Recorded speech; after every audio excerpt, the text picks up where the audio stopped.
गरीब साध साध सब नेक हैं, आप अपनी ठोरे, जो सतलोक ले जाएंगे वो साधु कोई और।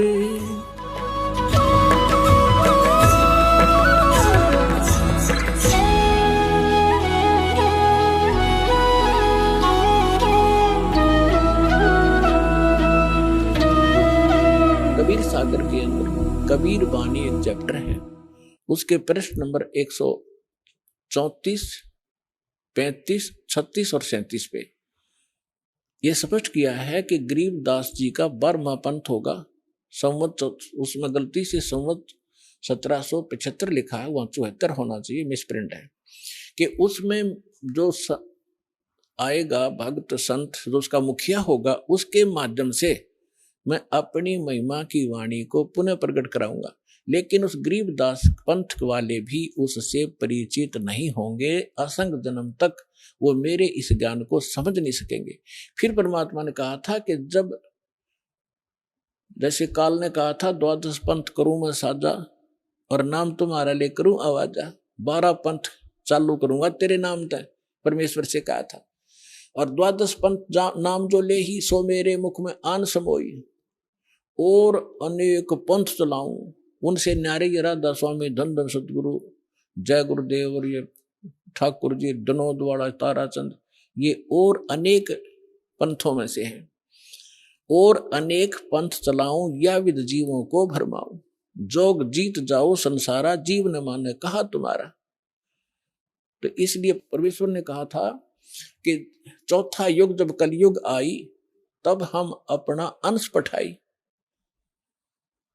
और काल फंद छूटे नरलोई, सकल सृष्टि परवाने खोई। ये तो उन्होंने बता दिया कि 12वें पंथ में मेरी महिमा की वाणी प्रकट होगी। उसके बाद फिर उस गरीब 12वें पंथ में हम ही चलावें और सब पंथ मिटा के एक पंथ चलावें। तो उस परमात्मा ना ये दास भेज दिया पुण्यात्माओं, गरीबदास पंथ में ही दास का से ही निकास हुआ है। फिर क्या बताया है कि कलयुग बीते 5500 पाचा, तब ये मेरा वचन होगा साचा। कलयुग बीत जावे जब एता, और सब जीव परम पुरुष पद चेता। 5505 जब वर्ष बीत जाएंगे, उस समय ये मेरी बात सत्य होगी कि मैं 12वें पंथ में स्वयं आऊंगा, सब पंथों को मिटाकर एक पंथ चलाऊंगा। अपने आत्मा थोड़े से दिन की बात है, बुद्धिमान समाज है, अभी तक उनके पास ये ज्ञान पहुंचा नहीं है और पहुंचने लग रहा है। परमात्मा तो दयालु है, घर घर टीवी लगा दिए, मोबाइल बना दिए, इनमें चिप डलवा लो, सीडी बैठ कर देख लो, पुस्तक पढ़ लो, टीवी देख, कहीं ना कोई तो मार्ग से अपने बच्चों तक ये पहुंचा कर छोड़ेंगे। और जब उनको ये समझ में आएंगे,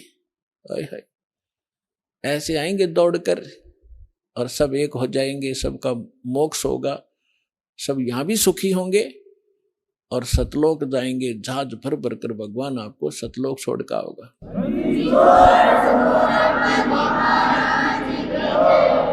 तो यहां प्रसंग जो चल रहा था, यहां जो प्रसंग चल रहा है कि गरीबदास जी जो हैं, इनका विशेष योगदान, इसलिए इनकी थोड़ी सी हिस्ट्री सुनाऊंगा ताकि आपको परमात्मा पहचानने में आसानी होगी। सभी वेद बतावें और सभी परमात्मा प्राप्त संत गुण गावें, तो फिर भगवान के पहचानने में आपको धोखा नहीं होगा, देर नहीं लगेगी और दृढ़ हो जाओगे। फिर चाहे कोई ब्रह्मा विष्णु महेश आकर भी आपको भ्रमित करने की चेष्टा करेगा, आप उनकी बात को मान नहीं सकते। दास आपको इतना दृढ़ करना चाहता है। अब जो प्रसंग चल रहा है कि गरीबदास जी जब 10 वर्ष के हुए, गरीबदास जी की थोड़ी हिस्ट्री सुनाऊंगा, यहाँ उनकी जीवन लीला थोड़ी सी सुनाऊंगा, वह पर्याप्त होगी आपके लिए। गरीबदास जी गांव करौथा, जहां अपना आश्रम है, सबसे पहले हमने 1999 में वहीं से स्टार्ट किया था। 2006 में करौथा कांड इन दुष्ट लोगों ने कर दिया था, वो उधर कोई बात नहीं, हम परमात्मा ने हमारा यहाँ सफलता कर दी, हमें तो अपना प्रचार करना है, चाहे कहीं जंगल में बैठ कर गुणगावा भगवान के, बच्चों तक ज्ञान पहुंच जाना चाहिए।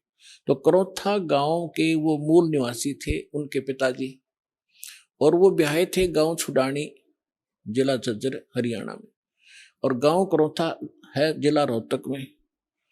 तो यहाँ उनके नाना के छुडानी के अंदर यानी गरीबदास जी की माता का कोई भाई नहीं था, जिस कारण से उनके नाना जी ने उनके पिताजी श्री बलराम जी को, उनका धनखड़ गोत्र है, अपने घर पे छुडानी में घर जमाई बोलते हैं कि अपने जमाई को वहां रख लेना, उसको घर जमाई कहते हैं। तो सारी संपत्ति उनको दे दी, अपनी बेटी को यानी उसके दामाद को। उनके लगभग 2500 बीघा, जैसे राजस्थान में बीघा होता है, तो 2500 बीघा, पहले बीघा ही था यहाँ पर भी, ये बाद में ये बनी है यहाँ पर एकड़, तो 2500 बीघा जमीन था। इतना बड़ा किसान थे। आज के 1400 के करीब, पौने 1400 के करीब एकड़ जमीन बनती है उन 2500 बीघा की। तो सारी संपत्ति के वारिस फिर गरीबदास जी ही थे। 10 वर्ष के बालक थे, उनके पिताजी यानी नाना जी तभी तक वहां साथी थे। तो उनके वहां लगभग 150 गौवें थी, चरागा, क्योंकि अपने खेत बहुत बड़े थे, गौवें रखते थे। गरीबदास जी उन गौवों के पाली जाया करते थे चराने के लिए जंगल में। उनके साथ में अन्य गांवों के कुछ उनके किसान के यहाँ जो किराए पर पाली होते थे, और कुछ अन्य गांव वाले भी अपनी गौवों को उनके खेतों में चराने के लिए साथ चले जाते थे। संवत 1784 यानी सन 1727 और फागुन उतरते की द्वादशी यानी फागुन सुदी द्वादशी को दिन के लगभग 10 बजे सभी गौवें चल रही थी, कोई बैठी हुई थी वृक्षों के नीचे। जांडी उस साइड में जैसे राजस्थान के अंदर जांड होते हैं ना, जांडियां, ऐसा ही स्थिति थी उस क्षेत्र की उस समय, जो आज बहुत से क्षेत्र में राजस्थान के अंदर।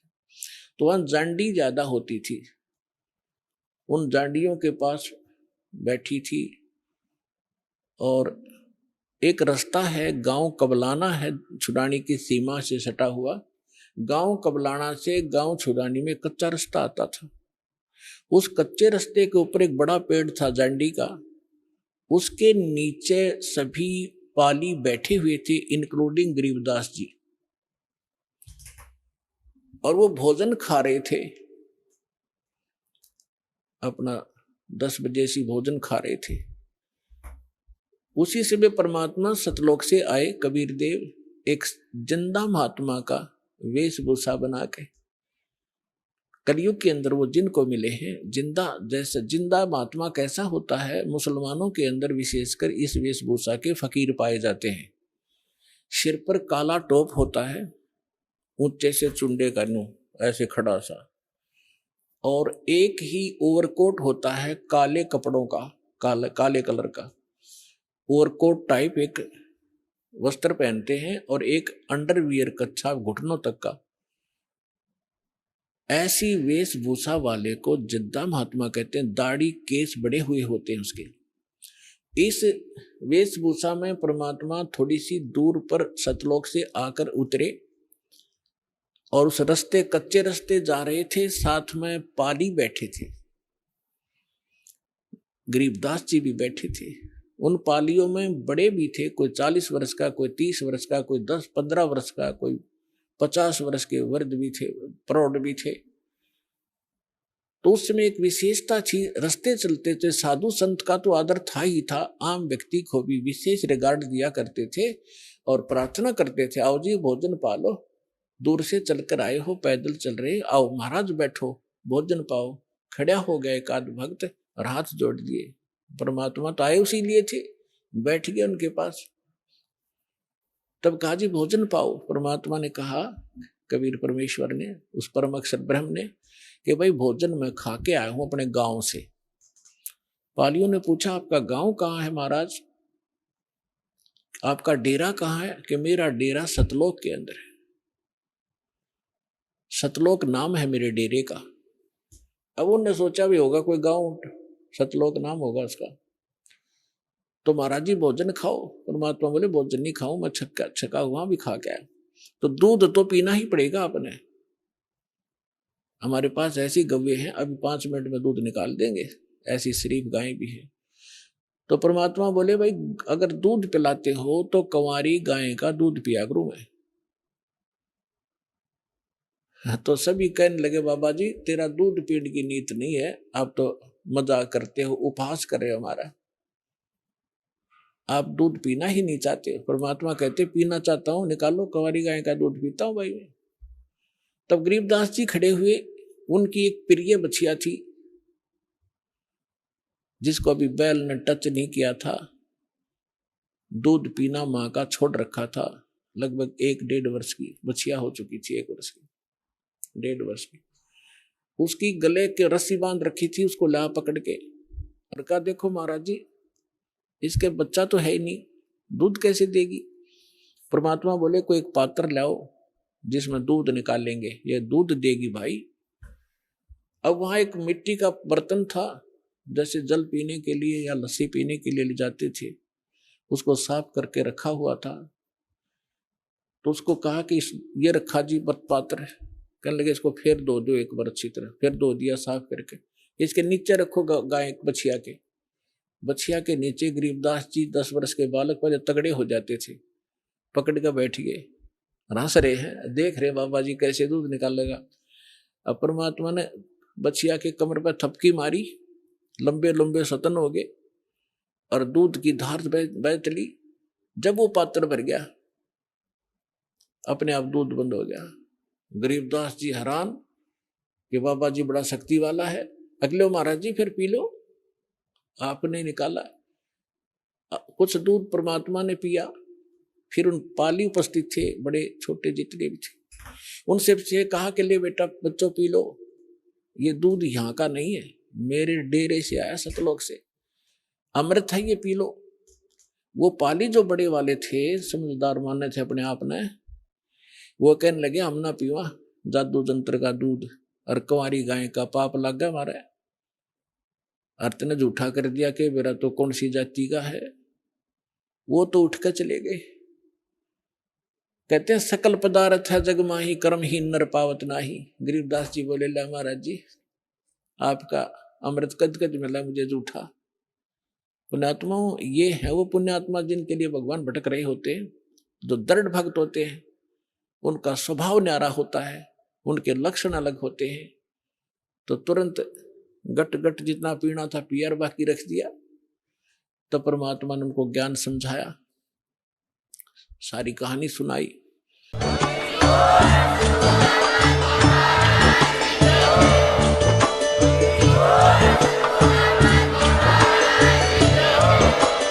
आप सुन रहे थे जगत गुरु तत्वदर्शी संत रामपाल जी महाराज जी के मंगल प्रवचन। अधिक जानकारी के लिए विजिट कीजिए हमारी वेबसाइट www.jagatgururampalji.org। संत रामपाल जी महाराज जी के शुभ आशीर्वाद से पूरे विश्व भर में 500 से भी ज्यादा नाम दीक्षा केंद्र हैं, जिन पर संत रामपाल जी महाराज जी द्वारा ऑनलाइन निशुल्क नाम दीक्षा दी जा रही है। अपने नजदीकी नाम दीक्षा केंद्र का पता करने के लिए संपर्क करें 8222880541।